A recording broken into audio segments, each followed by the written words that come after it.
안녕하세요. 오늘은 기계역학 네 번째 시간입니다. 본차 시에는 열역학 첫 번째 법칙과 일과 에너지와의 관계에 대해서 학습해 보도록 하겠습니다.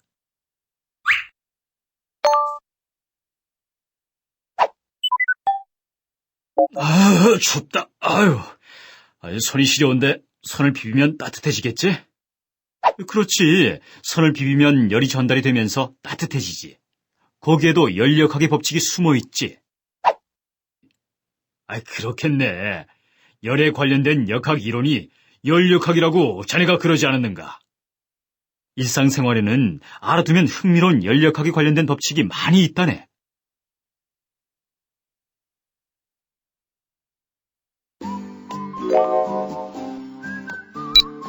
본차시의 학습 목표는 다음과 같습니다. 첫째, 열역학 제1법칙에 대해 이해하고 설명할 수 있습니다. 둘째, 역학적 일과 열에너지 간의 관계를 이해하고 설명할 수 있습니다. 셋째, 제1법칙을 응용할 수 있습니다. 이전 차시에서 열역학에 필요한 개념들을 대략적으로 배웠는데요. 이번 차시에서는 어떤 내용을 학습하게 되나요? 앞 차시에서 배운 이상기체 등을 바탕으로 열역학을 어떻게 사용하는지, 실제 문제 상황에서 열역학 지식을 이용하기 위한 방법을 배워보겠습니다. 열역학에는 크게 세 가지 법칙이 있는데 그 첫 번째 법칙에 대하여 알아보고 일과 에너지 간의 관계에 대해서도 학습하겠습니다.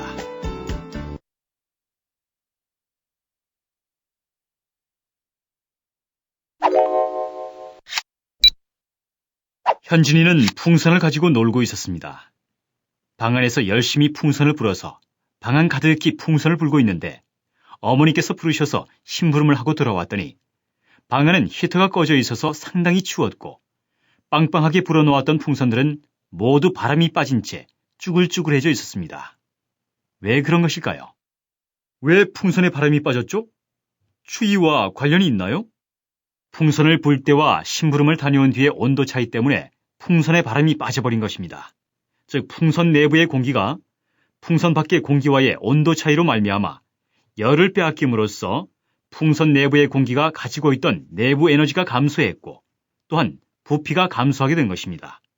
이렇게 물질의 온도, 압력, 부피가 시스템으로서 열을 받거나 잃을 때 혹은 일을 하거나 받을 때 어떤 변화가 일어나며 이러한 문제를 어떻게 해결할 수 있는지 배워보겠습니다.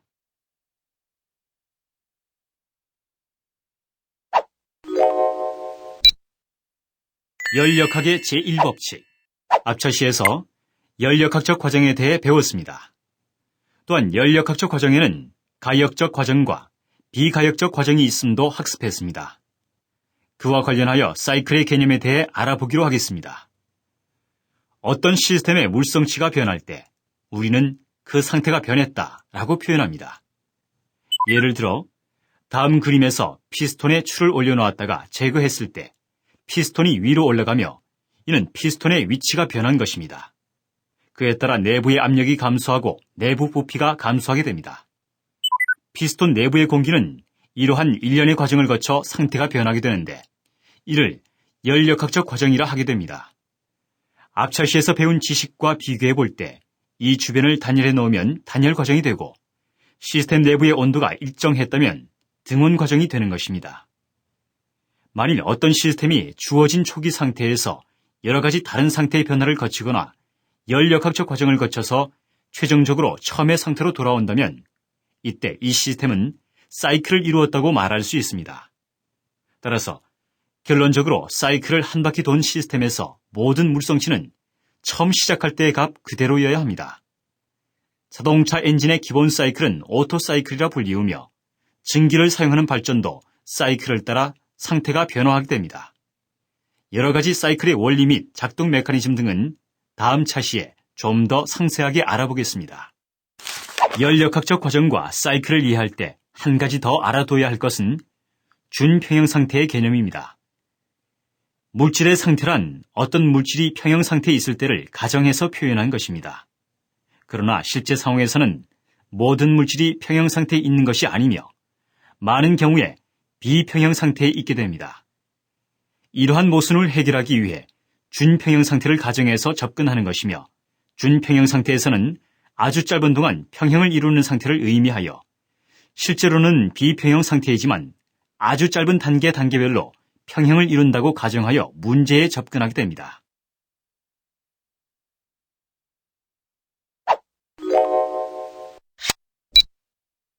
앞차시에서 이상기체에 대해 배웠습니다.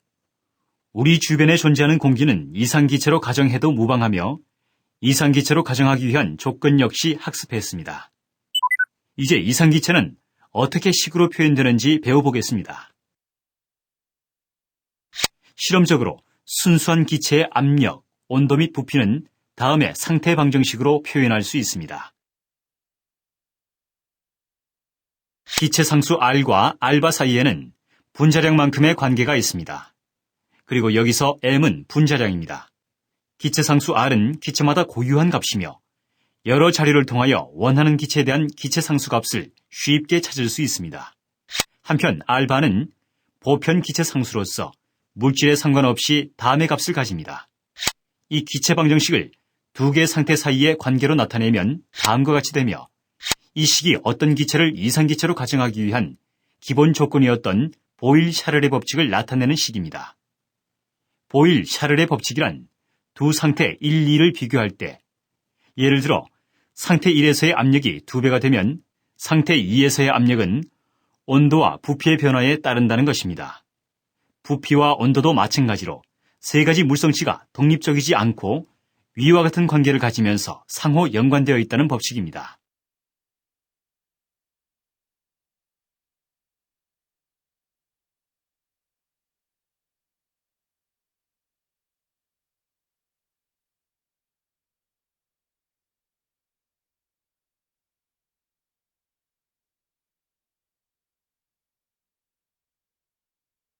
앞서 언급한 대로 밀도가 낮은 경우 대부분의 기체와 수증기는 이상기체로 가정할 수 있습니다. 그러나 밀도가 커지면 이 식에서 벗어나게 되는데 본 과정에서는 다루지 않기로 하겠습니다. 그런데 밀도가 낮은 경우란 어느 정도의 밀도를 의미하는지 알아볼 필요가 있습니다. 왜냐하면 높다, 낮다는 것은 어떤 것에 비하여 그렇다는 상대적인 것이기 때문입니다.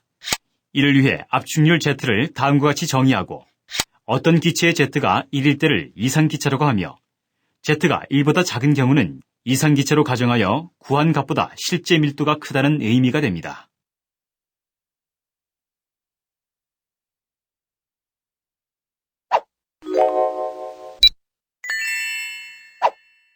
열역학 제1법칙은 흔히 에너지 보존 법칙이라고 합니다. 우리는 이 법칙이 성립하는 것을 시스템을 통하여 배워보겠습니다. 우선 어떤 가스통에 기체가 차 있다고 가정해 봅시다. 가스통 내에 프로펠러를 넣어서 돌리면 가스통이 뜨거워지면서 가스통 밖으로 열을 발산해내게 됩니다. 즉, E를 가해준 양만큼 열로서 방출되므로 기체의 에너지는 보존되는 것입니다. 다른 예로서 추운 겨울에 양손을 비비면 따뜻함을 느낄 수 있습니다. 열역학 제1법칙에 따라 설명해보면 양손을 비비는 것은 일을 하는 것이고 그 일만큼 따뜻한 열이 발산되는 것이 됩니다. 일과 열에 대해서는 앞차시에서 간략하게 설명했고 우리들이 상식적으로 알고 있는 것입니다만 열역학적으로 보다 분명하게 정의해 보겠습니다. 이 질은 열역학적인 측면에서 보면 시스템이 주위의 한 일로서 정의합니다. 즉 시스템이 주위에 일을 하면 플러스로 시스템이 주위로부터 일을 받으면 마이너스로 나타냅니다. 한편 움직이는 경계를 가지는 시스템의 경우에는 이 일을 어떻게 정의해야 할까요? 다음의 그림을 보면서 알아보겠습니다. 그림에서 실린더에 피스톤을 밀어넣는 경우에 피스톤이 한 일의 양을 고려해 봅시다. 피스톤이 실린더 내부에 있는 공기를 압축할 경우 초기에는 1번에 해당하는 압력과 부피를 가지고 있습니다. 압력은 작고 부피는 큰 상태입니다. 압축을 하면 2번에 해당하는 압력과 부피를 가지게 되는데 압력이 높아진 반면 부피는 작아졌습니다. 이러한 압축 과정을 앞서 배운 준평형 상태로 가정하면 압축 과정 동안 시스템은 붉은색 선을 따라가게 되며 이러한 준평형 상태 가정이 유효하다는 전제하에 델타 V, 즉 작은 부피마다 평형 상태라고 가정할 수 있으며, 따라서 붉은색 아래의 면적이 실린더 안에 있는 기체가 주위의 한 일의 양이라고 할 수 있습니다. 이를 식으로 나타내면 다음과 같습니다.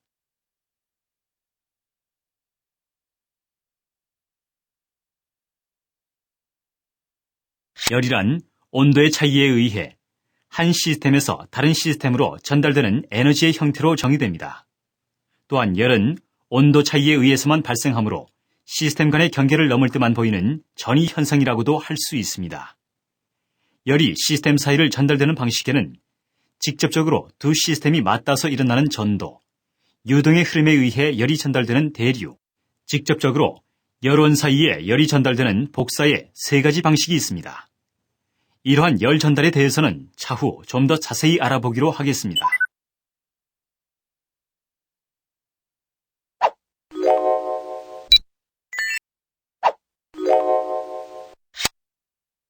그렇다는 상대적인 것이기 때문입니다. 이를 위해 압축률이라는 것은 어떤 것에 비하여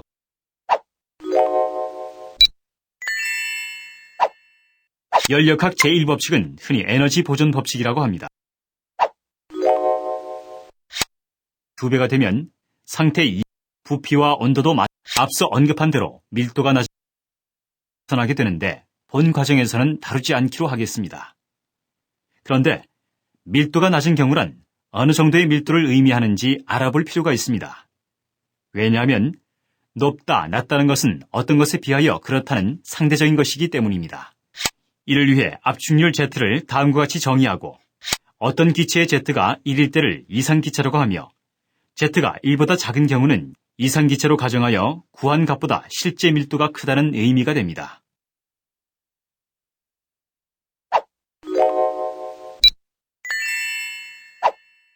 열역학 제1법칙은 흔히 에너지 보존 법칙이라고 합니다.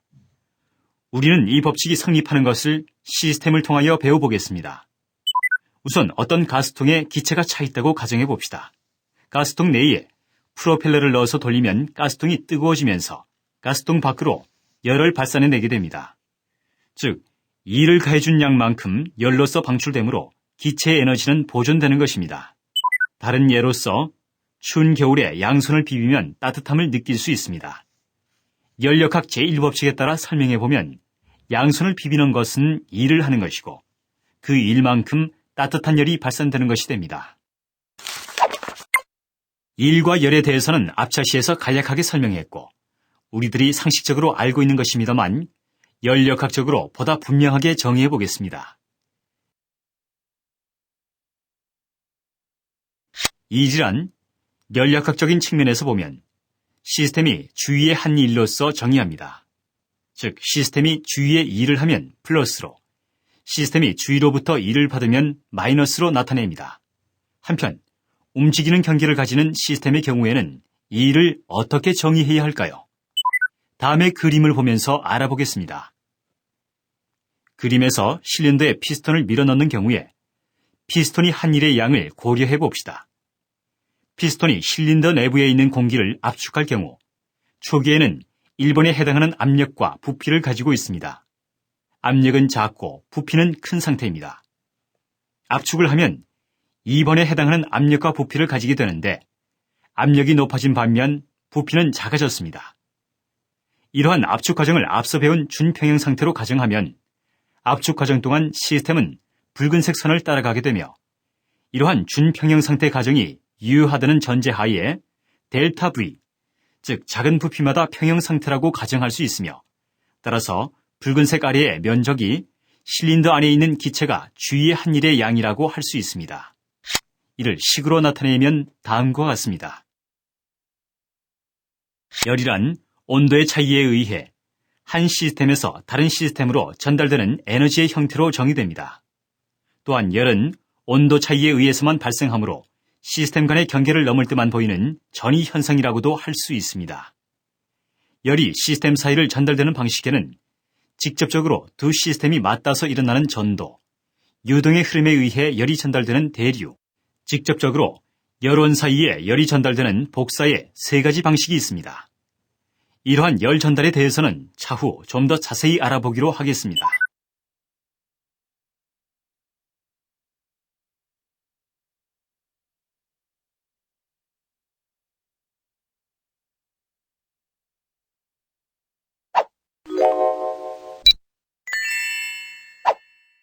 연력학 제1법칙은 흔히 에너지 보존 법칙이라고 합니다.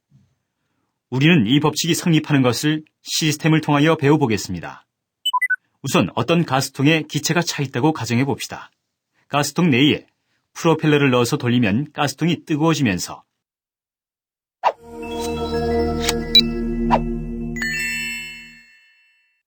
내부 에너지는 시스템이 가지고 있는 질량의 양에 비례합니다. 운동 에너지와 위치 에너지도 역시 질량에 비례하는 값들입니다. 내부 에너지는 대개 U로 나타내며 내부 에너지는 순수한 물질이 가지는 독립적인 물성치입니다. 따라서 순수한 물질의 압력과 내부 에너지를 안다면 그 물질의 온도를 알 수 있습니다. 혹은 반대로 그 물질의 압력과 온도를 안다면 내부 에너지의 양을 구할 수 있다는 말입니다. 어떤 시스템에 대해서 연력학 제1법칙을 식으로 나타내면 다음과 같습니다.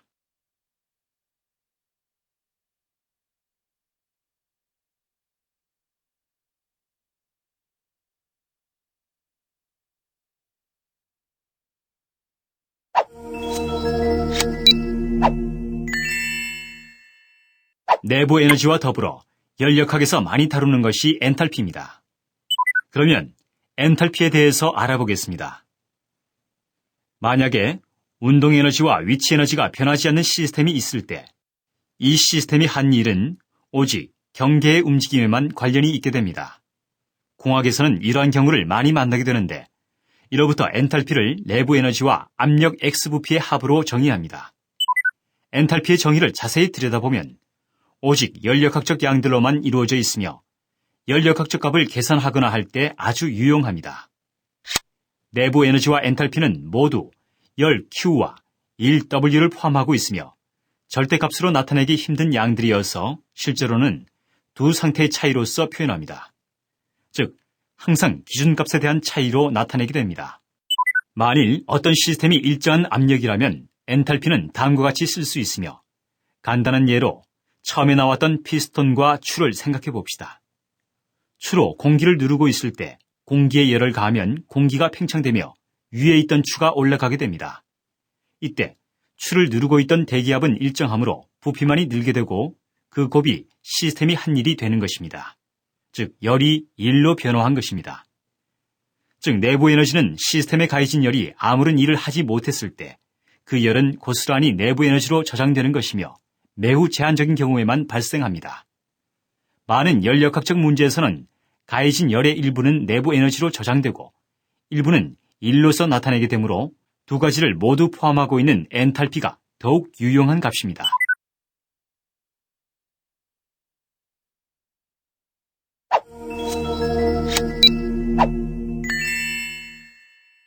비열이란 단위 무게를 온도 1도 올리는 데 필요한 열량을 말합니다. 여기서 물질의 상태가 변하지 않아야 합니다. 즉 고체를 가열한다면 그 고체가 액체나 기체가 되기 전까지 고체 상태가 유지된 상태에서 단위 무게를 온도 1도 올리는 데 필요한 열량을 비열이라고 합니다. 비열은 두 가지로 표현되며 각각은 일정 압력 하에서 온도를 올리는가 혹은 일정 부피 하에서 온도를 올리는가에 따른 것입니다. 다시 이상기체 방정식을 떠올려 볼까요? PV는 MRT입니다. 온도 T를 올리면 압력이 올라가거나 부피가 올라가거나 혹은 두 가지 모두 올라가게 됩니다. 따라서 어떤 물체에 비열을 재기 위해 그 물체에 열을 가해서 온도 1도를 올릴 때 둘 중에 하나를 고정시켜야 할 필요가 있게 됩니다. 일정 압력 하에서의 비열을 CP로, 일정 부피 하에서의 비열을 CV로 나타냅니다. 한편 물체의 온도가 얼마나 쉽게 변하는지를 나타내는 양을 열 용량이라고 하며 열 용량은 비열의 질량을 곱한 값으로서 같은 질량의 물체라도 열 용량이 큰 물체는 온도가 잘 변하지 않는 반면 열 용량이 작은 물체는 조금만 열을 가감해도 쉽게 온도 변화를 일으키게 됩니다.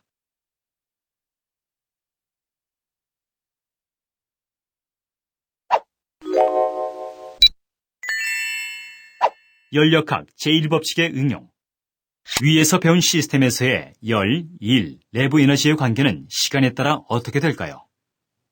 시간당으로 나타내도 같은 결과를 얻을 수 있을까요? 그렇습니다.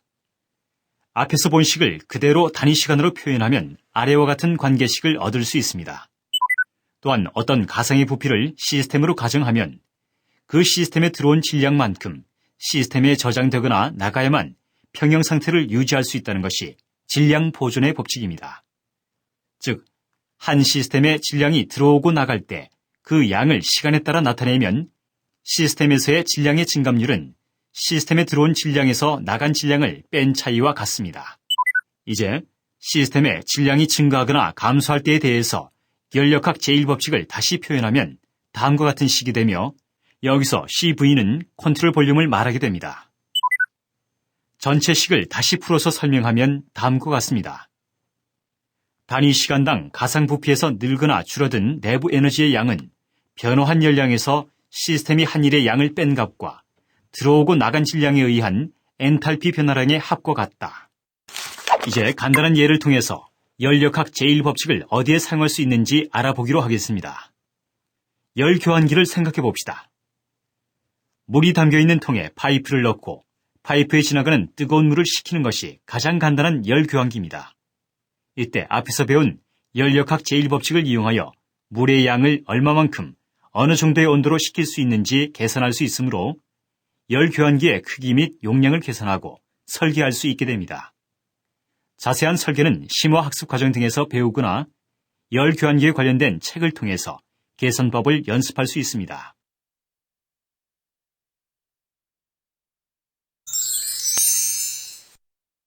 지금부터 오늘 배운 학습에 대하여 간단한 퀴즈를 실시해 보도록 하겠습니다.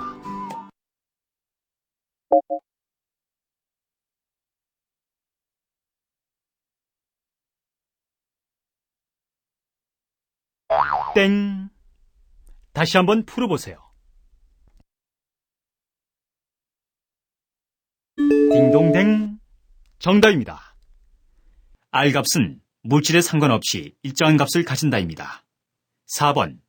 R값은 물질마다 고유한 것이며 이 물질에 관계없이 보편적으로 일정한 값을 가집니다.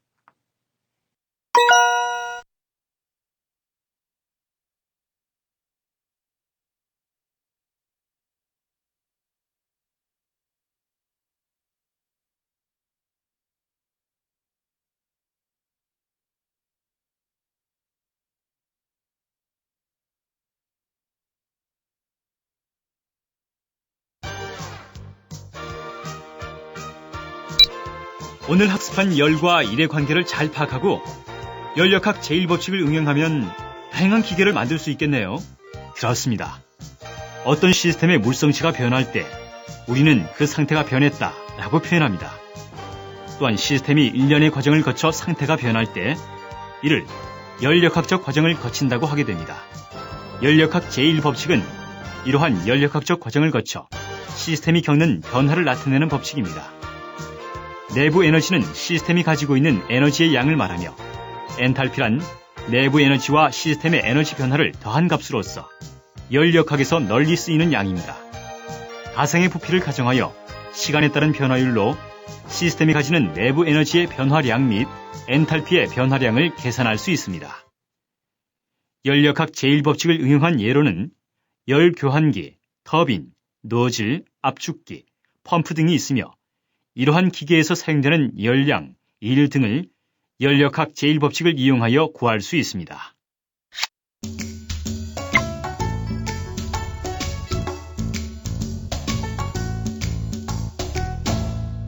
이것으로써 연력학에 대한 두 번째 시간을 마치겠습니다. 다음 시간에도 이번 시간에 이어서 연력학 중에서 연력학 제2법칙에 대해서 학습하도록 하겠습니다.